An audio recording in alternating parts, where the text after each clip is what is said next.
북한의 도발이 또다시 시작됐다. 2016년 1월 감행된 북한의 수소탄 핵실험. 수소폭탄은 원자폭탄보다 파괴력이 커 피해가 상상을 초월합니다. 북한이 로켓을 발사했다는 소식. 강명성 4호 성과적으로 발사. 그로부터 한 달 만에 자행된 추가 도발, 장거리 미사일 발사. 북한의 극단적인 도발은 언제까지 계속될 것인가?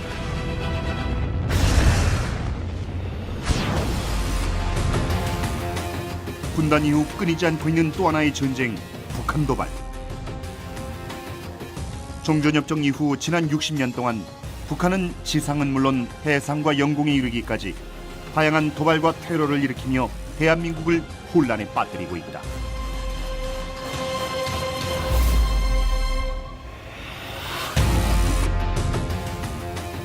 앞에선 평화를 외치면서 뒤로는 온갖 종류의 도발을 일삼고 있는 두 얼굴의 북한. 북한은 왜 도발을 일으키고 도발을 통해 얻는 것은 과연 무엇일까?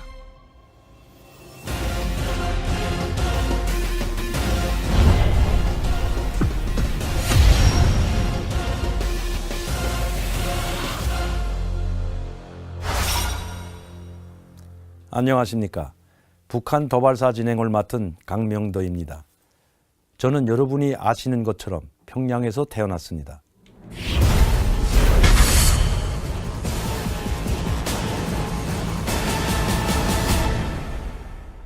한반도는 세계 유일의 분단 국가입니다. 1953년 종전협정 체결 이후 휴전의 시대를 살고 있지만 휴전의 평화는 불안하기만 합니다.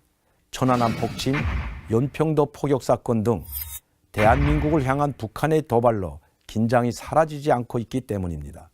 또한 최근 잇따르고 있는 북한의 핵실험과 장거리 미사일 발사 등으로 한반도의 긴장은 그 어느 때보다 고조되고 있고 국가와 국민의 안전이 엄중히 위협받고 있습니다. 북한의 도발은 한반도에 그치지 않고 국제사회로 확대되어 세계 안보까지 위협하고 있는 상황으로 치닫고 있습니다. 이 즈음에서 여러분들께 질문 하나 드리겠습니다. 북한이 지금까지 대한민국을 도발한 횟수가 얼마나 되는지 알고 계십니까? 2012년 국방백서에 따르면 상대에 대한 군사 도발을 못하도록 규정한 종전협정을 위반하고 북한이 도발한 건수는 지금까지 무려 44만여 건에 달하고 있습니다. 지금부터 이 시간을 통해 북한이 언제부터 어떤 도발을 일으켜왔고 도발을 통해 무엇을 노리는 것인지 입체적으로 분석해 보겠습니다. 세계를 충격과 공포로 몰아넣었던 미국 9.11 테러. 세계는 곳곳에서 테러와의 전쟁을 벌이고 있다.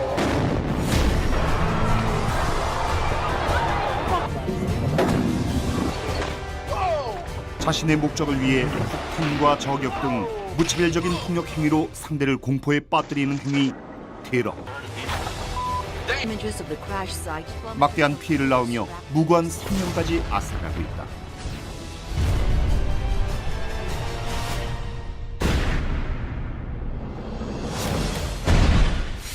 우리가 살고 있는 이 땅 대한민국도 테러 안전지대는 아니다. 광복 이후 70년 동안 이 땅엔 테러뿐 아니라 온갖 종류의 도발이 끊임없이 일어났다. 배후는 바로 북한. 서로에 대한 군사 도발을 못하도록 규정한 정전협정도 위반한 채 북한은 갈수록 극단적인 선택을 하고 있다. 정전협정을 완전히 백지화해 버릴 것입니다. 북한은 왜 도발을 일으키는 것일까? 정전협정 이후 김일성은 자신만의 체제를 만들기 위해 유일 사상을 내세우며 1인 독재 체제를 구축해 나간다. 이는 2013년 김정은으로 이어졌고 북한은 전무후무한 3대 권력 세습 국가가 됐다. 이런 북한의 목표는 온 사회의 주체 사상화와 공산주의 사회 건설, 바로 한반도 공산화 통일이다. 이를 위해 군을 우선시하는 선군 정치를 통치 이념으로 삼은 북한. 심각한 경제난에도 불구하고 끊임없이 군사력을 증강시키며 사회 전체를 거대한 군대로 만들고 있다. 군을 앞세우는 거예요. 북한 정권도 정부를 수립하기 전에 군대부터 만들었어요. 그러니까 전통적으로 공산주의를 표방하는 국가들이 호전적이고 군사력을 잘 만든다. 선군 정치와 함께 북한 정권을 유지하는 또 하나의 동력은 개인 우상화 작업. 김일성과 김정일은 스스로를 신격화해 북한 주민들에게 절대 충성을 강요하고 있다.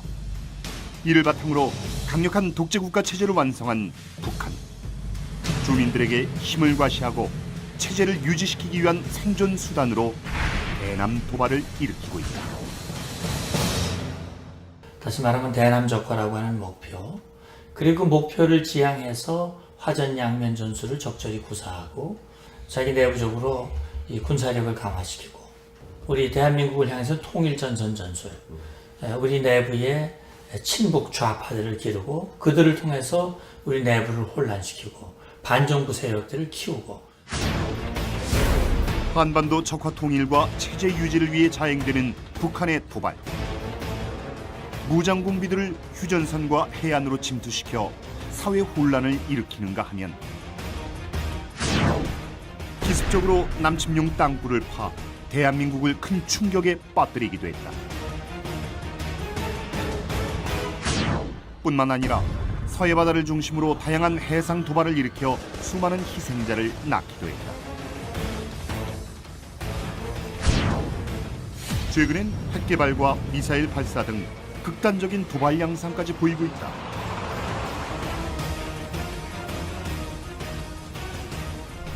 시대에 따라 다양한 방식과 규모로 일으켜온 북한의 도발들. 북한은 또 무엇을 노리며 앞으로 어떤 도발들을 일으켜 나갈 것인가.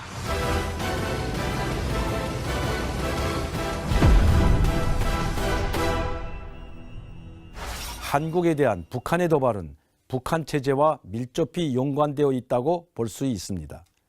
북한 정권은 6.25 전쟁 이후 끊임없는 군사적 도발을 일으킴으로써 한반도에 긴장을 조성하고 남남 갈등을 일으켜武力에 의한 적화 통일의 기회를 노려왔습니다. 북한 김일성 정권은 동구권의 정통 사회주의 국가와는 달리 오직 김일성 1인 독재 체제를 구축하고 북한 주민들이 자유와 인권을 박탈했으며 김일성에 대한 개인 우상화 작업을 강요해 왔습니다. 김일성, 김정일, 김정은로 이어지는 3대 세습체제를 목표로 하는 북한 정권은 군사적 도발을 세습체제를 강화하기 위한 수단으로 활용하고 있는 것입니다.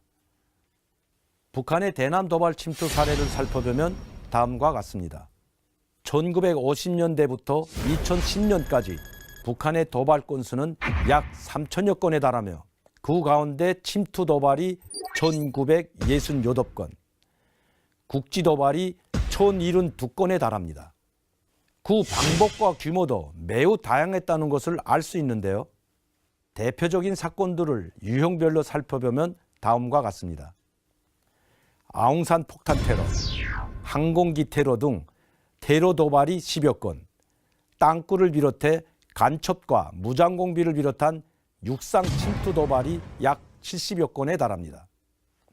특히 한반도 바다는 북한 도발의 주 무대였습니다. 천안함 폭침, 연평도 포격 사건 등 서해 NLL 도발도 상당수에 달합니다.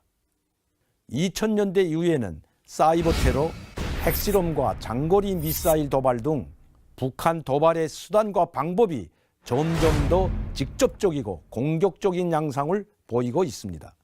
그렇다면 왜 북한이 이런 무모한 도발을 계속해서 자행하는 것일까요?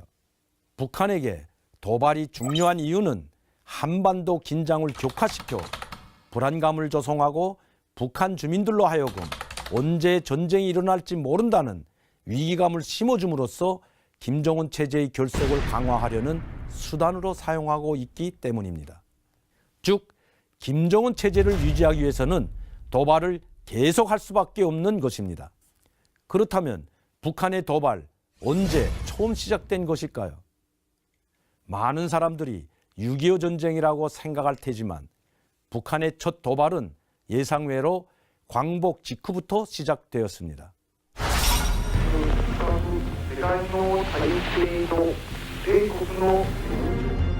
1945년 8월 일본의 항복 선언으로 광복이 찾아왔다.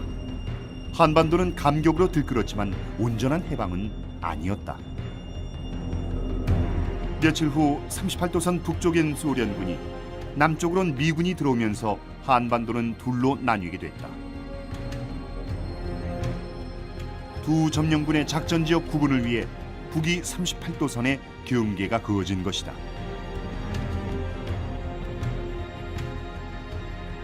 그해 12월 미국, 소련, 영국이 모인 모스크바 삼상회의에서 한국의 신탁 통치가 결정됐다. 일제 식민 지배에서 36년 만에 벗어난 국민들은 이를 받아들일 수 없었다. 이승만과 김구를 중심으로 한 자유민주주의 세력들은 물론 당시 남한 내 활동 중인 좌익 세력들도 신탁 통치를 강하게 반대했다. 일본에 의해서 35년간 일본의 지배를 받았지만 임시정부가 유지가 됐고, 또 한편으로는 해외에서도 계속 독립운동을 해왔기 때문에 우리는 자치 능력이 있다고 생각을 했습니다. 그래서 당연히 신탁 통치안에 반대를 했던 것입니다. 그런데 소련의 지시를 받은 박헌영과 그의 세력들이 신탁 통치를 연합국 원조로 봐야 한다며 갑자기 찬탁을 주장했다. 이때부터 좌익 세력은 찬탁을, 우익 세력은 반탁을 지지하며 국론은 좌우로 분열됐다. 신탁 반탁 운동이 맞부딪히면서 좌우 갈등이 폭발하는 그 한반도에서 불행한 사태를 촉발시키는 그런 계기가 됐다, 이렇게 볼 수도 있습니다. 1947년 3월 1일 좌익과 우익은 각기 다른 장소에서 3.1절 기념행사를 치렀다. 행사를 끝내고 두 시위대가 남대문에서 마주쳤다. 순식간에 아수라장이 되며 폭력 사태까지 벌어졌다. 이런 상황에서 남한 경제는 뜻밖의 혼란을 맞게 된다. 1946년 5월 미군정은 놀라운 사건 하나를 발표했다. 이른바 정판사 위조 집회 사건이었다. 정판사는 당시 조선공산당의 기관지를 찍어내던 인쇄소. 이곳에서 송원필 등 조선공산당원 7명이 몰래 위조 지폐를 찍어 시중에 유통시켰다. 이 돈은 공산당의 활동자금으로 쓰였다. 발행한 금액은 무려 1200만 원. 당시 신문기자 월급이 600원으로 1700년치에 해당하는 엄청난 금액이었다.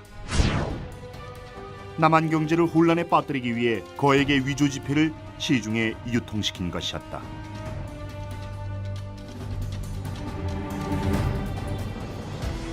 이 사건으로 미군정은 정판사에서 발행하던 공산당 기관지를 폐간시키고 공산당의 불법 활동을 강력하게 규제하기 시작했다.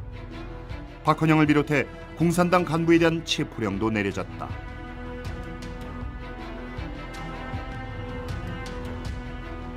미군정의 대대적인 검거 작업에 남한에서 활동하던 좌익들은 지하로 숨어들었다. 궁지에 몰린 박헌영은 북한 해주로 월북했다. 이후 테러는 테러로, 피는 피로 갚자는 폭력 전술로 노선을 변경. 남로당을 통해 각종 도발을 지시하기 시작했다. 당시 북한엔 소련 군정을 등에 업은 김일성이 등장해 정치 세력을 키워나가고 있었다. 김일성은 1946년 2월 정부 역할을 하는 북조선 임시위원회를 조직, 위원장으로 선출돼 행정부를 장악했다. 또한 박헌영과 함께 무상몰수, 무상분배, 산업시설 국유화 정책 등을 내세워 북한 주민들의 지지도 얻어나갔다. 그러면서도 한반도 공산화를 위해 남한 도발을 계속 지시했다.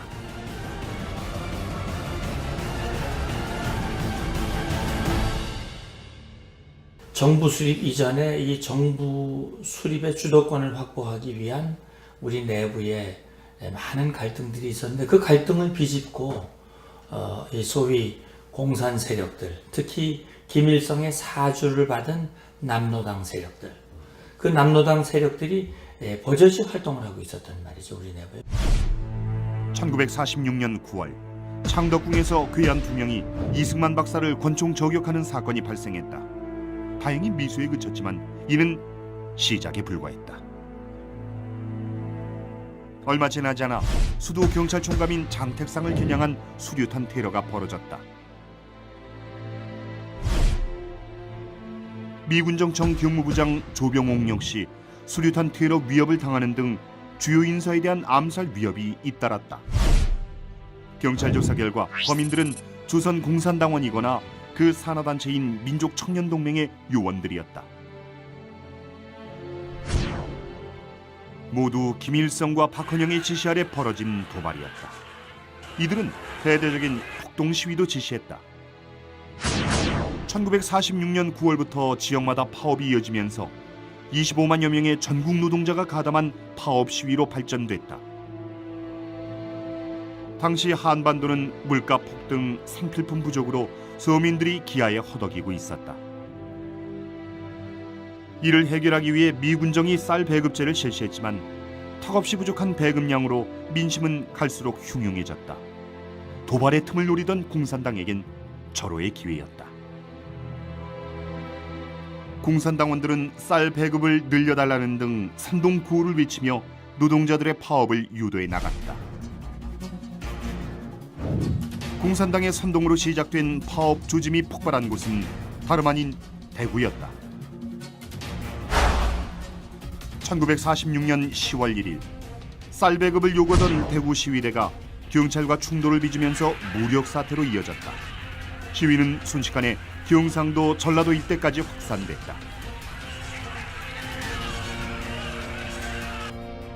하지만 군경의 진압으로 공산당원 7,000명이 검거됐고 1,500명이 구속됐다.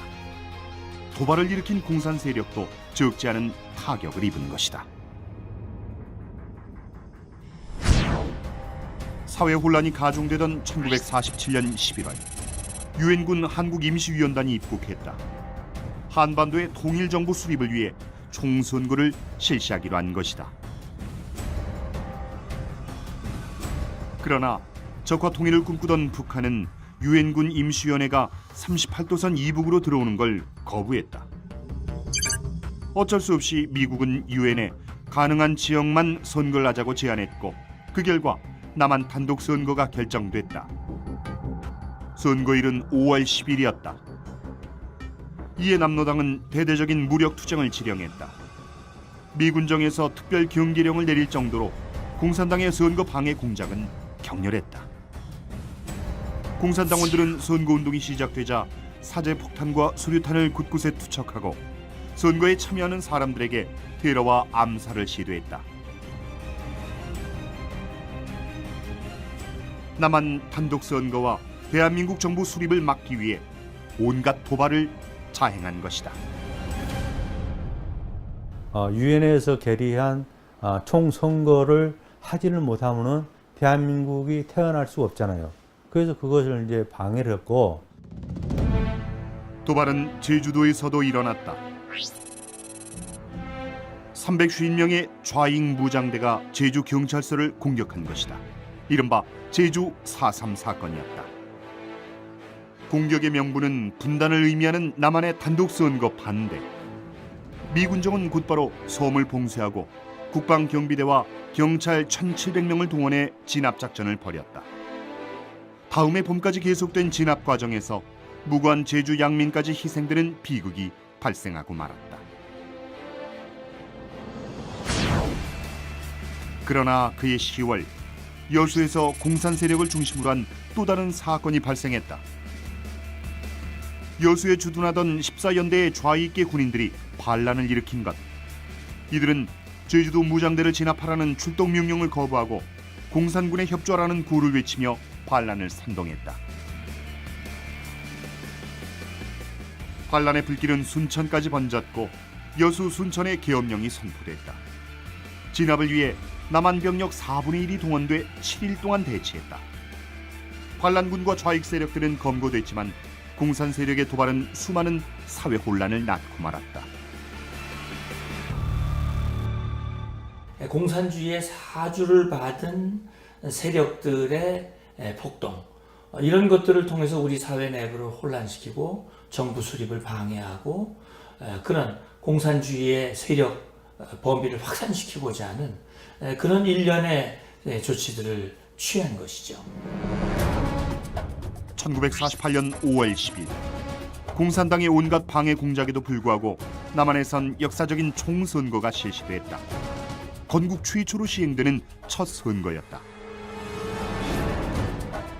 그 결과 198명의 국회의원이 뽑혔다. 그리고 국회의원들의 선거를 통해 초대 국회의장이었던 이승만이 대통령으로 선출됐다. 광복 후 3년 만인 1948년 8월 15일 38선 이남의 대한민국 정부가 새롭게 탄생됐다. 그러자 20일 후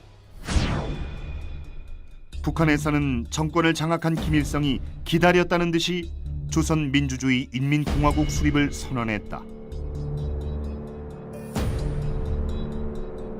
한반도에 대한민국과 조선민주주의 인민공화국 두 개의 정부가 들어서며 분단이 시작된 것이다.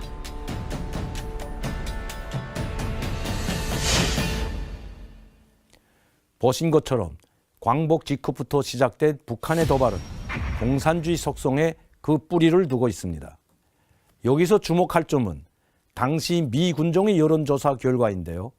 우리나라 국민 약 70%가 공산주의 사상에 호감을 가지고 있다는 것으로 조사됐다는 것입니다. 참 의외라고 생각하실 텐데요. 이런 배경에는 조선공산당 당수였던 박헌영이 무상몰수, 무상분배, 즉 국가의 재산을 모두에게 무상으로 나눠준다는 토지개혁을 주장함으로써 국민 대다수를 차지했던 농민들이 지지를 보냈던 것입니다. 그 당시는 77%에 달하던 문맹률과 정치, 사상교육에 대한 경험이 부족했던 시대였던 것도 여기에 한몫했던 것으로 보입니다. 공산주의가 무엇인지도 몰랐던 셈이죠. 이런 시대 상황을 배경으로 공산주의 세력들은 도발 본능을 드러내기 시작합니다. 정판사 위패 사건은 공산 세력이 자금력을 확보해 자유진영보다 먼저 공산 정권을 수립하고자 엄청난 양의 위조 지폐를 발행한 사건입니다. 그런데 이 사건으로 인해 남한의 경제가 그야말로 혼란에 빠지고 민생마저 악화되자 미 군정이 개입해 수사하면서 이것이 공산 세력의 음모라는 것이 만천하에 드러나게 된 것입니다. 이후 박헌영은 체포령이 떨어지자 38선을 넘어 북한으로 도주하였으며 결국 김일성과 손을 잡고 폭력에 의한 투쟁으로 통일 전술을 바꾸게 됩니다. 대구 총파업, 제주 4.3 사건, 여수 14연대 반란 사건 등 연이어 터진 일련의 폭력 사태들이 바로 박헌영을 위시한 공산 세력의 지시 아래 비롯된 도발들인 것입니다. 주목할 것은 여기에 소련이 깊숙하게 개입되어 있다는 사실입니다. 이는 당시 북한에 진주한 소련군 사령관 스티코브의 비망록을 통해 확인할 수 있습니다. 그는 자신의 비망록에서 폭압과 압제에 반대하는 대중적인 시위를 벌이고 항의 집회를 개최하라고 박헌영에 지시했다고 밝히고 있습니다. 그런데 남한에서 공산 세력들이 폭력 투쟁으로 사회적 혼란을 가중시키는 동안 북한에서는 또 다른 도발이 준비되고 있었습니다. 바로 38선을 중심으로 한 국지적인 군사 도발이었습니다. 특히 6.25 전쟁이 일어나기 직전이었던 1949년도부터 1950년 5월까지 한반도는 준전시 상황이라고 할 만큼 크고 작은 국지전이 잇따랐습니다.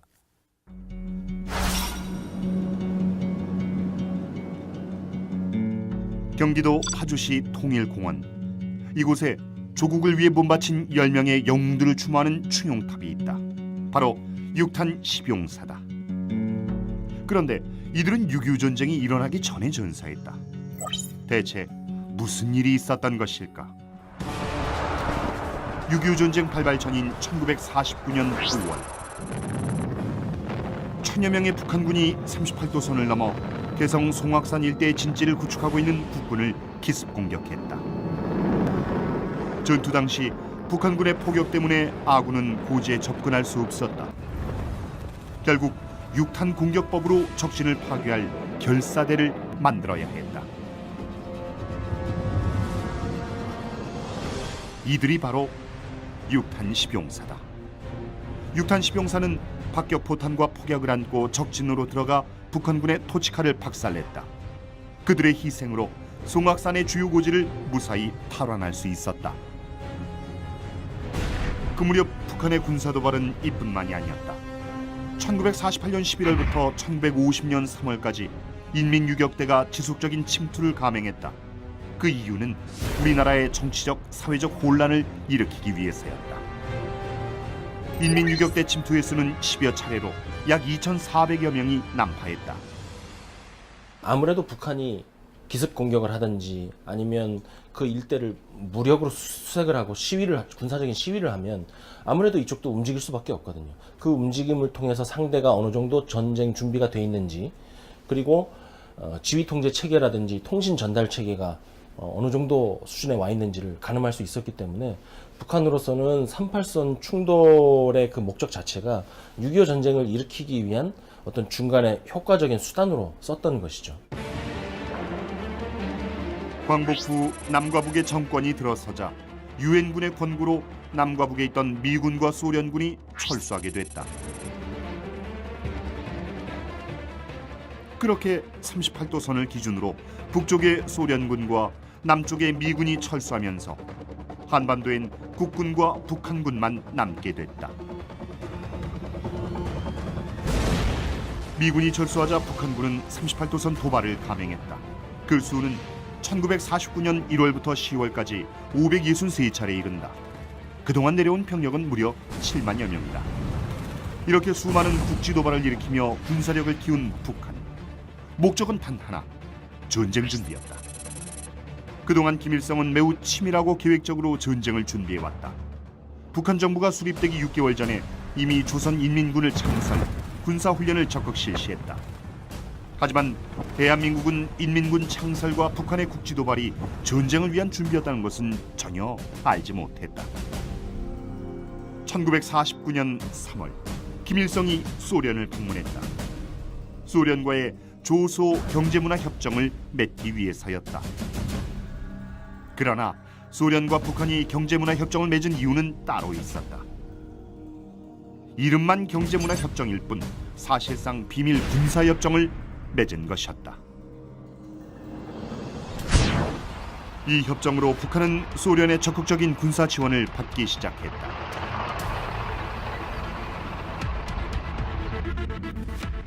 소련의 최신 무기를 비밀리에 수입하고 소련 군사 전문가에게 경무기 제작법 등을 전수받아 북한 내에서 직접 무기를 생산하기 시작했다.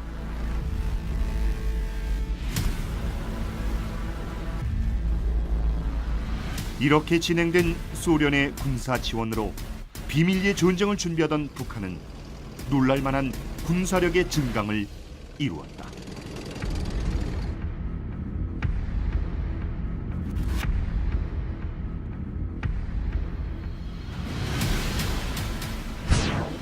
하지만 국군의 상황은 달랐다.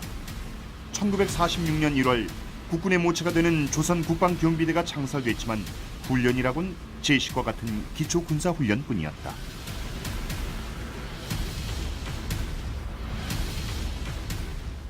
북한이 전쟁 준비를 위해 군사력을 증강하고 있던 그때 국군의 목표는 치안 유지가 최우선 과제였기 때문에 출발선부터 달랐던 것이다. 전쟁 이전에 남북한의 군사력 상황이라는 것은 질적으로나 양적으로 북한이 훨씬 우세했죠. 미국이 우리 대한민국 국군은 방어형 무기, 다시 말하면 38도선을 경비할 수 있는 수준의 경비대 수준의 국군을 육성하려는 그런 목표가 있었고, 반면에 소련은 북한으로 하여금 이 대한민국을 공산화시킬 수 있는 그런 이제 전력을 갖추도록 했단 말이죠. 남북한의 군사력이 엄청난 차이를 보이자 소련의 스탈린은 중국의 모택동에게 서신을 보낸다. 한반도에 전쟁이 임박했다는 것을 알린 것이다. 모택동이 지원으로 중공군까지 북한으로 들어오자 북한은 한반도 무력 적화 통일의 가능성과 자신감을 얻게 됐다. 이미 대한민국의 지형을 파악해 침투 경로까지 정해놓은 상태였다. 또한 북한은 몽골로부터 말 7천여 피를 지원받았고 전쟁 자금을 조달하기 위해 인민경제발전 채권을 발행하는 등 북한은 모든 전쟁 준비를 마쳤다. 1950년 6월 25일 북한은 38도선을 넘어 무력 도발을 감행한다. 6.25 전쟁을 일으킨 것이다. 예상치 못했던 최악의 도발. 한반도는 큰 혼란에 빠지고 만다. 38선 부근에서 북한군과 국군의 교전이 산발적으로 일어나던 1949년 1월부터 10월까지 북한은 7만여 명의 병력을 동원해 옹진, 개성, 춘천 등에서 약 500여 개 이상의 국지도발을 감행했습니다. 중요한 것은 이 국지도발들이 모두 하나같이 소련을 등에 업은 김일성과 박헌영이 국군의 전투력을 실험하기 위해 일으킨 남침 사전 준비 작업이었다는 것입니다. 김일성의 전쟁 준비 과정은 도없이 치밀하고 계획적이었습니다. 북한은 한반도에서 미군을 철수시키기 위해 38선 이북에 주둔한 소련군을 먼저 철수시켰습니다. 하지만 소련군의 철수는 실질적인 철수가 아니었습니다. 미군은 바다를 건너 철수하지만 소련군은 북한에서 철수한다는 명목으로 함경도의 접경 지역인 블라디보스토크에 주둔하였던 것입니다. 바로 지척에서 대기하고 있었던 셈이죠. 또한 북한은 조소 비밀협정을 통해 이미 오래전부터 탱크를 비롯한 소련제 최신 무기들을 공급받고 상당수의 무기들을 자국 내에서 생산하고 있었습니다. 게다가 중국 모택동으로부터는 군사병력과 전술훈련까지 지원을 받은 상태였습니다. 1대1로 붙어도 이길 수 있다는 자신감이 팽배해 있었던 것이죠. 반면 국군의 사정은 그렇지 못했습니다.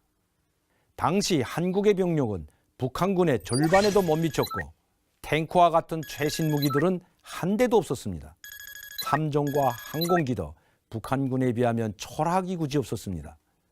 당시 한국의 지상 과제는 치안의 유지와 민생 문제 해결에 있었기 때문에 군사력 중강에 신경 쓸 여력이 없었던 것입니다. 더군다나 당시는 남과 북이 소신을 왕래하고 한국이 북한으로부터 전기까지 공급받던 시절이었기에 전쟁이 일어날 것이라고는 상상도 못하던 상황이었습니다. 이런 상황에서 선전포고도 없이 북한은 최악의 도발을 자행합니다. 1950년 6월 25일 새벽 4시 바로 6.25 전쟁을 일으킨 것입니다. 개전 초기 3일 만에 서울이 함락되고 한 달여 만에 국토의 90%가 북한 수중에 들어갔던 것입니다. 전쟁의 피해는 엄청났습니다. 3년 1개월간 지속된 이 전쟁은 남북한 합계 약 300만 명에 달하는 사상자를 냈습니다. 산업시설의 70%, 가옥의 40%가 완파되었고 당시 돈으로 22조 4,800억 원에 달하는 엄청난 피해를 남기게 됩니다. 북한의 적화 통일 야욕으로 시작된 6.25 전쟁. 하지만 남쪽엔 미군이, 북쪽엔 소련군이 들어오면서 전쟁은 장기전으로 이어졌다. Discussions should be started between the belligerents for a ceasefire and an armistice. 유엔 주재 소련 대표 말리크가 휴전 협상을 제의했다. 전쟁에서 승리할 수 없다란 것을 직감한 소련의 결정이었다. 1951년 7월 10일 전 세계의 관심이 집중된 상태에서 첫 휴전 회담이 열렸다. 휴전회담 장소는 38선 이북에 있는 개성. 유엔군 대표들은 38선을 넘어 북쪽으로 올라갔다. 당시 38선 일대는 전쟁이 한창이었는데 휴전회담 장소로 개성이 결정됐다. 그 이유는 무엇이었을까? 공산 측은 개성을 확보하려는 전략적 의도가 있었던 거죠. 개성을 어떻게든 확보하겠다. 개성을 협상지역으로 선택한다는 것은 개성을 중립지대로 만들 수 있는 겁니다. 그래서 더 이상 유엔군이 그 지역을 공격을 못하도록 하는 효과가 있었던 거죠. 그렇게도 오만무리하던 미제가 흰기를 들고 담판장으로 우리를 찾아왔습니다. 이른바 강대국의 체면도 돌볼 처지가 못된 모양입니다. 이것은 우리의 승리였습니다. 북한은 미국이 항복하기 위해 온 것처럼 촬영한 뒤 대외 선전용으로 사용했다. 회담장 안에서도 자신들이 승자인 것처럼 선전하기 위해 공산 측 대표들의 의자를 10cm 높여 위압적 자세를 취했다. 또한 유엔기보다 인공기를 높게 다는 방법으로 신경전을 벌였다. 그러니까 북한은 이제 휴전 회담을 하면은 그 전략이 있어요. 하나는 자기들이 그 이기고 있다고 하는 그런 거 하고, 그다음에 자기들은 그 정의의 전쟁을 하고 있다는 것을 대외적으로 가시하려는 그런 그 전략을 깔고 이제 한 거예요. 자기들이 남쪽을 바라보고 그 앉는다든지 남쪽을 바라보는 쪽이 이제 상석 역할을 한단 말이죠. 그래서 자리 배치도 이제 그런 식으로 했고, 중국에서는 아주 회담 전문가를 그 파견을 해가지고 그 사람이 회담을 이제 진행을 했던 거죠. 뿐만 아니라 무기 소지를 금지한 휴전 회담장에서 공산 측은 무장 병력을 배치해 유엔 대표를 압박했다. 휴전 회담을 유리하게 이끌기 위한 심리적 도발이었던 것이다.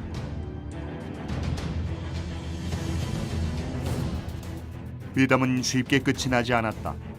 공산 측의 교묘한 태도는 이 회담이 장기적으로 진행될 것임을 예고했다. 휴전 회담이 길어지자 휴전선 일대에서 전선이 교착됐고 고지 쟁탈전이라 부르는 치열한 전투들이 벌어졌다. 특히 동부전선의 백마고지는 중공군의 인해 전술과 유엔군의 화력 싸움으로 엄청난 수의 사상자가 발생한 곳이다. 고지의 주인이 30번 넘게 바뀌었으며 엄청난 폭격으로 고지의 높이가 1m가량 낮아지기도 했다. 2년간 지속된 휴전 회담으로 인해 6.25 전쟁의 희생자는 더욱 늘어갔다. 뿐만 아니라 낙동강 전투에서 패배한 북한군 일부와 남로당 잔당들이 깊은 산속으로 숨어들어가 끊임없이 게릴라 전술을 펼쳤다. 도로와 철도 폭파도 서슴지 않았다. 이들은 곳곳에서 후방 교란 작전을 벌이며 국민을 위협했다. 낮엔 대한민국, 밤엔 인민공화국이란 말이 나올 정도로 빨치산의 활동은 은밀하게 진행됐다. 휴전선 일대에서는 고지전이, 그리고 태백산과 지리산 일대에서는 빨치산이 활동하면서 전선은 전후방이 따로 없었다. 때문에 국군은 후방으로 전력을 보냈고 산악지대에 숨은 공비를 대대적으로 토벌했다. 북한의 이러한 전술로 국군은 힘든 전쟁을 이어갔다. 공산주의의 그 전술은 대합 전술이에요. 한쪽에서는 정규전을 하고 후방에서는 겔라 전술을 해가지고 우리 국군이나 이제 유엔군에게 불리한 전쟁을 이제 강요하는 수단으로서 후방에서의 겔라 그 전술을 늘 이제 활용을 했던 거죠. 항상 그 2 내지 그 심지어는 한 4개 사단이 항상 그쪽에 이제 그 투입이 이제 됐기 때문에, 그러니까 우리 그 국군의 입장에서는 전력이 이제 분산되는, 그 전선에서 싸워야 될 병력이 후방에서 이제 공비 토벌을 함으로써 전력 손실도 이제 가져오는 그런 이제 불리한 어떤 점이 작용했던 거죠. 거제도에선 또 다른 도발이 벌어지고 있었다. 바로 포로 문제였다. 당시 포로 수용소엔 약 13만여 명의 공산군 포로가 수용돼 있었다. 수용소 안에서 친공 포로들이 폭동을 일으켰다.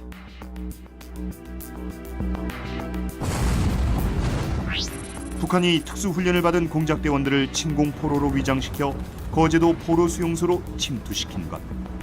목적은 반공포로를 회유하고 폭동을 지속시키는 것이었다. 위장 잠입한 공작대원들은 반공포로들에게 북으로의 귀환에 동의하라며 수단과 방법을 가리지 않고 협박했다. 수용소 내에서 인민재판을 열어 구타와 살해, 암매장을 하는가 하면 수용소장을 납치 감금하고 자신들의 요구를 들어달라며 시위를 멈추지 않았다. 그러니까 이제 거제도에 이제 그 포로들이 있었는데 거기에는 이제 친공 포로, 다시 말하면은 공산주의를 옹호하는 이제 포로들이 있었고, 반면에 또 이제 공산주의가 싫어서 우리 대한민국의 그 자유민주 체제를 원하는 그런 이제 그 반공 포로들이 있었어요. 친공 포로들하고 북한하고는 연계가 돼 있었어요. 당시 또 이제 휴전 회담이 있었고, 그래서 어떻게 해서든지 폭동을 일으켜 가지고 미군과 우리 국군이 포로들을 학대를 한다는 그런 인상을 국제사회에 이제 또 전파를 하고, 또 휴전 회담장에서 공산 측에게 유리하게 돌아갈 수 있도록 정치적 목적화해서 이루어진 게 거제도에서의 포로들 폭동으로 이렇게 이제 판단하면 되죠. 공산 측 포로들은 휴전협정 후 북한으로 송환되는 과정에서도 옷을 찢어 벗어 던지면서 포로 수용소에서 부당한 대우를 받았다며 마지막까지 자유진영에 대한 도발을 감행했다. 휴전회담 얘기가 나온 지 2년 이후는 1953년 7월 27일. 판문점에서 정전회담이 다시 열렸다. 기나긴 회담 끝에 양측의 의견을 조율하여 군사 분계선의 확정과 포로 송환 문제를 해결하고 정전협정이 조인됐다. 북한이 일으킨 최악의 도발 6.25 전쟁. 3년 1개월 만에 총성은 멎었다. 하지만 6.25 전쟁은 종전이 아닌 정전으로 끝났다.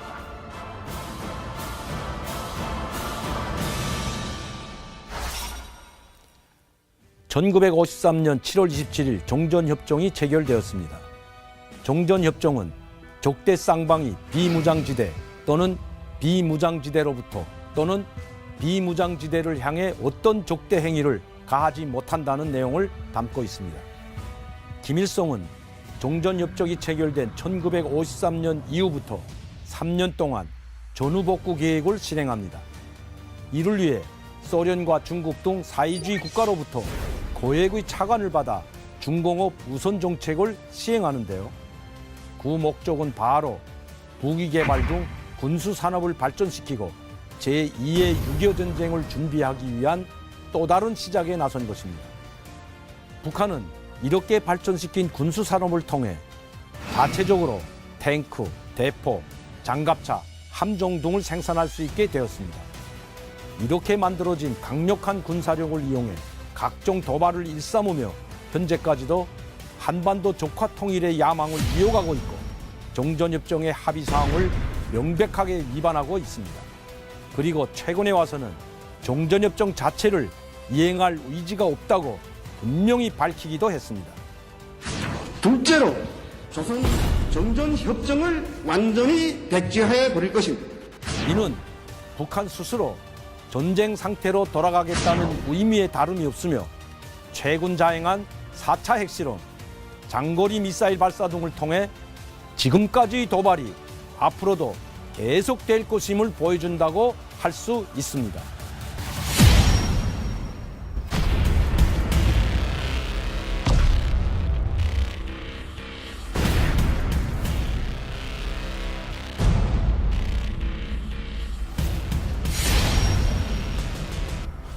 폭탄 테러가 터졌대요.